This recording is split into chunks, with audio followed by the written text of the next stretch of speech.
C'est seulement en 1925, frères et sœurs, que le pape Pie XI institua la solennité du Christ roi. L'Église n'avait pas attendu cette date pour célébrer la royauté du Christ.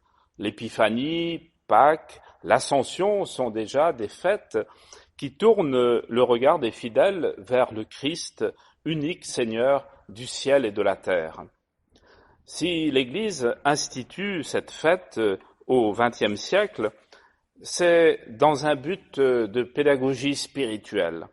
Devant le progrès de l'athéisme et de la sécularisation de la société, elle veut affirmer la souveraine autorité du Christ sur les hommes et sur les institutions.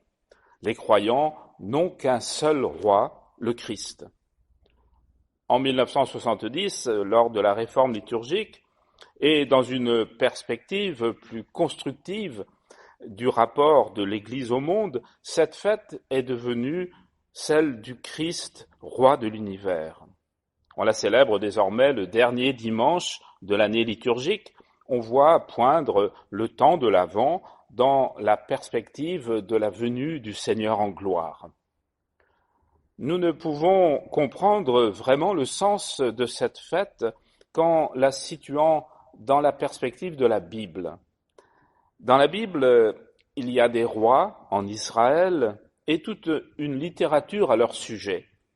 Or, qu'est-ce qu'on attendait d'un roi ? Eh bien, les auteurs de la Bible répondaient que le roi, c'est celui qui doit agir pour le bien de son peuple, dans un esprit de service de ses frères, être celui qui assure à son peuple la paix, la sécurité, la prospérité, le bonheur, la justice et le droit. Et puisqu'on en faisait une sorte de lieutenant de Dieu sur terre, celui qui fait grandir son peuple dans la connaissance et l'amour de Dieu.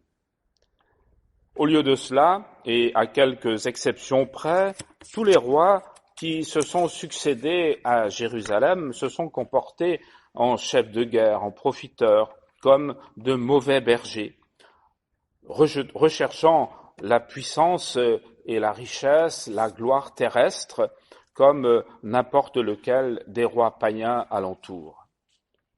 Aussi, quand ces rois d'Israël eurent conduit leur pays à la ruine et qu'il n'y eut plus de roi à Jérusalem, les auteurs sacrés se sont détournés de ces modèles trop humains pour affirmer ceci.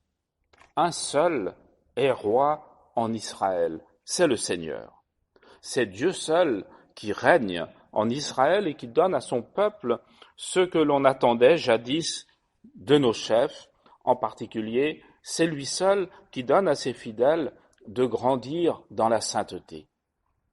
La première lecture de ce dimanche témoigne de cette mutation de l'espérance d'un prophète tel qu'Ézéchiel. Ceux qu'il désigne comme les pasteurs dans ce passage, ce sont les rois, les chefs. Ils n'ont pas été à la hauteur. Au lieu de servir leur pays, ils l'ont conduit à la ruine. Ils n'ont pas pris soin du troupeau, le peuple qui leur était confié.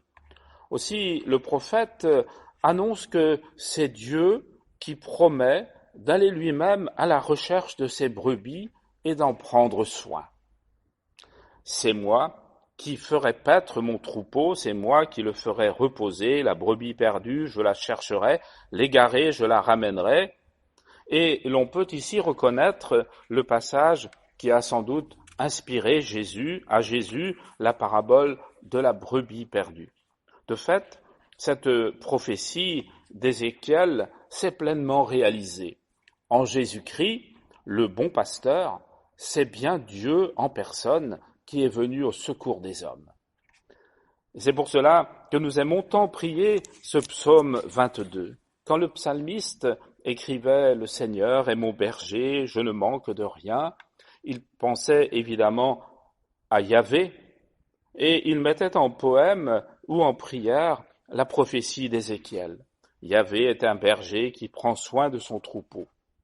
Mais nous, chrétiens, en nous rappelant les paraboles du bon pasteur, nous aimons aussi l'appliquer au Christ, et ça marche. Quand nous disons « il nous mène vers les eaux tranquilles et me fait revivre », nous pensons bien sûr à l'eau du baptême qui fait revivre. Quand il dit « tu répands le parfum sur ma tête », le chrétien se souvient de l'onction du Saint-Crème dont il a été marqué à son baptême et à sa confirmation, signe du don de l'Esprit Saint. Tu prépares la table pour moi, ma coupe est débordante. Dans une lecture chrétienne, ce verset peut s'entendre de l'Eucharistie. J'habiterai la maison du Seigneur tous les jours de ma vie, évoque à la fois le bonheur du chrétien qui se sait membre de l'Église, corps du Christ, et qui espère être accueilli et pour toujours dans la demeure du ciel, où la durée de séjour sera l'éternité. Et dans la deuxième lecture, saint Paul voit l'apothéose du règne du Christ dans la résurrection et le don de la vie éternelle. De même que tous les hommes meurent en Adam, écrit-il, de même c'est dans le Christ que tous recevront la vie. C'est lui qui doit régner, et le dernier ennemi qui sera anéanti, c'est la mort. L'évangile du jugement dernier nous rappelle que c'est sur l'amour que nous avons les uns pour les autres que nous sommes jugés. La royauté telle que Jésus entend l'exercer et qu'il veut nous voir exercer, c'est le service quotidien des frères. Ce sont les œuvres de miséricorde. Et on peut penser ici à toutes ces grandes figures de notre Église, à ces saints dont nous sommes fiers, parce qu'ils ont su donner à voir cette royauté du Christ sur leur visage et sur leurs mains, en se faisant les serviteurs de leurs frères pauvres, malades, mourants ou méprisés. Et c'est à nous aussi de donner à voir cette royauté, car Dieu n'a que nos mains, il n'a que nos visages, pour donner à voir aujourd'hui sa royauté, pour en faire sentir toute la douceur et la bonté.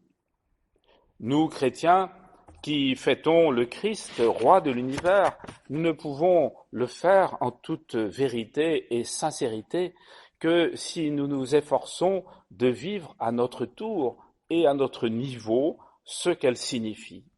Aimer ce monde, servir les autres, être des artisans de paix et des assoiffés de justice, exercer à l'image du Christ, notre Maître, cette royauté de service. Ce que les évangiles révèlent de sa manière d'exercer la royauté doit demeurer pour ceux qui croient en lui une lumière. Fêter la royauté du Christ, cette fête est aussi en effet celle de notre royauté commune. L'Église considère que par le baptême, tous les chrétiens participent à la vie et à la mission du Christ, prophète, prêtre et roi.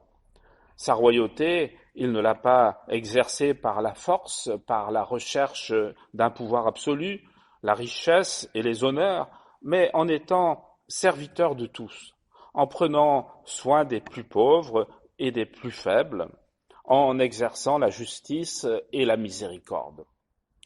Son pouvoir de serviteur, dit le Concile Vatican II, il l'a communiqué à ses disciples pour qu'ils soient eux aussi établis dans la liberté royale. Bien mieux, pour que servant le Christ également dans les autres, ils puissent, dans l'humilité et la patience, conduire leurs frères jusqu'au roi, dont les serviteurs sont eux-mêmes des rois. Fin de citation. Comment pourrions-nous célébrer la royauté du Christ et en même temps supporter que des êtres humains sur cette terre soient malheureux, qu'ils n'aient pas de quoi vivre ou subissent des injustices? Que cette fête, frères et sœurs, en nous donnant de contempler le Christ Seigneur dans la gloire de Dieu, nous donne aussi de le voir et de le servir en chacun de nos frères. Amen.